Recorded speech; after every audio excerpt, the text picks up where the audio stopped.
உலகம் திரும்பி பார்க்கும் வகையில் இந்தியாவின் தலை சிறந்த மாநிலமாக தமிழ்நாட்டை உயர்த்தி காட்டியிருக்கிறேன்.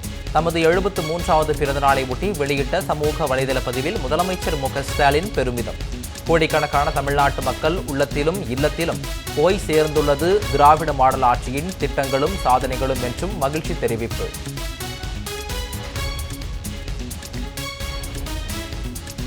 தமிழினத்தின் லட்சிய பயணத்தில் நம் கால்கள் பாதை மாறக்கூடாது, தலை தாழக்கூடாது. சூழ்ந்து வரும் சூழ்ச்சிகளை அறிவு திறத்தால் ஒன்றிணைந்து முறியடித்திடுவோம் என முதலமைச்சர் மு.க.ஸ்டாலின் அழைப்பு. தமிழ்நாடு போராடும், தமிழ்நாடு வெல்லும் என போர் குணத்தோடு பயணித்து வெல்வோம் ஒன்றாக என்றும் பிறந்த நாள் சூளுரை.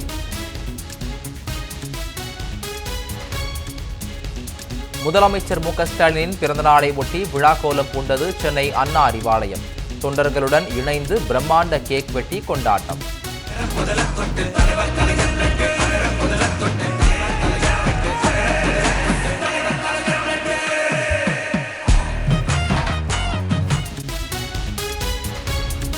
நான்கு மணி நேரத்திற்கும் மேலாக கூட்டணி கட்சியினர் தொண்டர்களை சந்தித்து வாழ்த்து பெற்று மகிழ்ச்சி.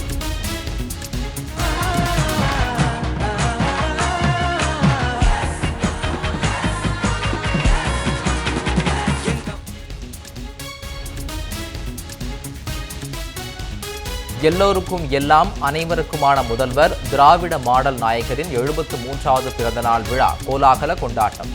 பெரியார், அண்ணா, கலைஞர் நினைவிடங்களில் மரியாதை செலுத்தினார்.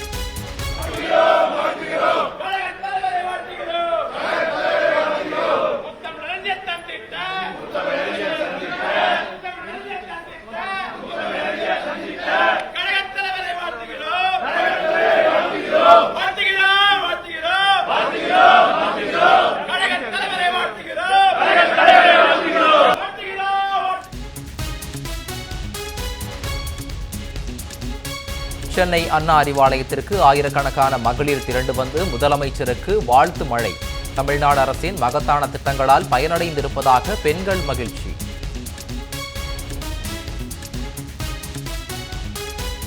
முதலமைச்சர் மு.க.ஸ்டாலினுக்கு குடியரசுத் தலைவர் திரௌபதி முர்மு, பிரதமர் மோடி பிறந்தநாள் வாழ்த்து. ஆளுநர் ஆர்.என். ரவி, ரஜினிகாந்த், கமல்ஹாசன் உள்ளிட்டோரும் வாழ்த்து. முதலமைச்சர் மு.க.ஸ்டாலினுக்கு காங்கிரஸ் முன்னணி தலைவர் ராகுல் காந்தி பிறந்தநாள் வாழ்த்து. நல்ல ஆரோக்கியம், வலிமை மற்றும் நீண்ட ஆயுள் பெற்று தமிழ்நாட்டு மக்களுக்கு சேவை செய்ய வாழ்த்து பதிவு.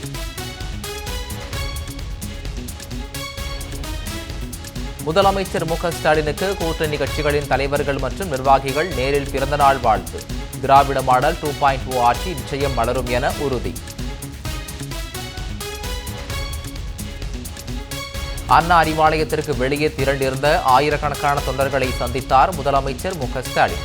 சாலையில் நடந்தே சென்று பெண்கள் மற்றும் தொண்டர்களை சந்தித்து வாழ்த்துக்களை பெற்றுக் கொண்டார்.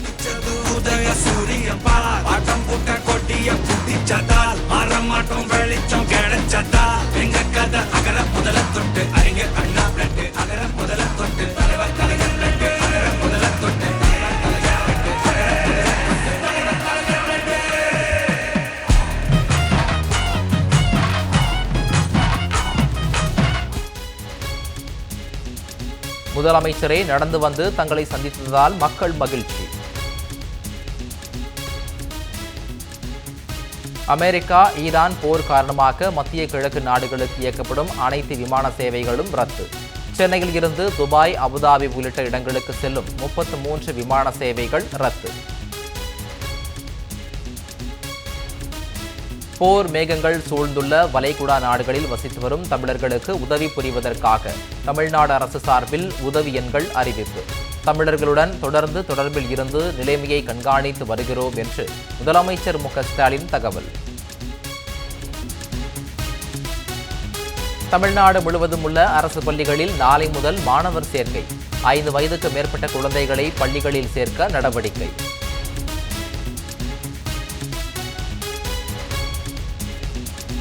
தமிழ்நாட்டை தொடர்ந்து வஞ்சிக்கும் பிரதமர் மோடியின் வருகைக்கு எதிர்ப்பு. மதுரை மாநகர் முழுவதும் ஒட்டப்பட்டுள்ள கோ பேக் மோடி போஸ்டர்கள். தமிழ்நாட்டில் மத அரசியலுக்கு இடமில்லை எனவும் திட்டவட்டம். 19 கிலோ எடை கொண்ட வணிக பயன்பாட்டிற்கான சிலிண்டர் விலை 29 ரூபாய் 50 காசுகள் உயர்வு. வீட்டு உபயோகத்திற்கான சிலிண்டர் விலையில் மாற்றமில்லை.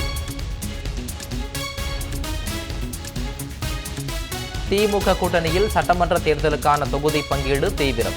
இந்திய யூனியன் முஸ்லீம் லீக் கட்சிக்கு 2 இடங்கள் வழங்கி உடன்படிக்கை கையெழுத்து.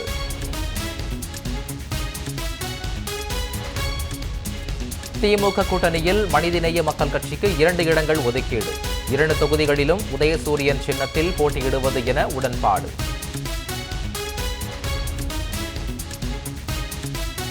ஆபரண தங்கம் விலை சவரனுக்கு 1800 ரூபாய் உயர்வு. கடந்த 2 நாட்களில் மட்டும் சவரனுக்கு 7000 ரூபாய் உயர்வு. விமானங்கள் ரத்து செய்யப்பட்டதால் துபாயில் சிக்கி தவிக்கும் பேட்மிண்டன் வீராங்கனை PV சிந்து தனது அணியுடன் பாதுகாப்பாக இருப்பதாக சமூக வலைதள பதிவு. உலகக்கோப்பை T20 கிரிக்கெட் போட்டியில் அரையிறுதிச் சுற்று வாய்ப்பை பெறுமா இந்தியா? முக்கியமான ஆட்டத்தில் இன்று மேற்கிந்திய தீவுகள் அணியுடன் பலப்பரீட்சை.